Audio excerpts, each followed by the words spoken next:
Hi guys, I'm Victor from Transmine, and this week I'm uploading my short film that I created 5 years ago.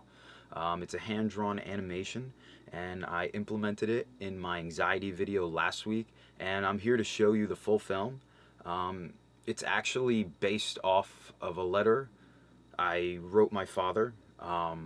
It was probably one of the hardest things I ever had to do was to read this letter in front of 20 people that had no idea about my life. And what ended up happening was I was thinking about using voiceover for the animation, but in the end, I just wanted to take the words that were on this letter and create visual imagery to represent what I wanted to say.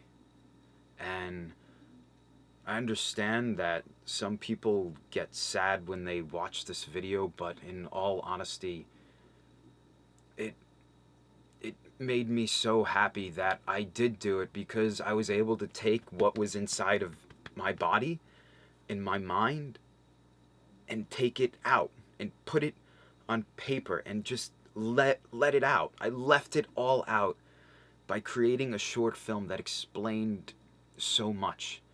And I hope you guys enjoy it. And I know it's something different this week, and I just wanted to share a part of me with you. Take care. Enjoy the film. Bye-bye.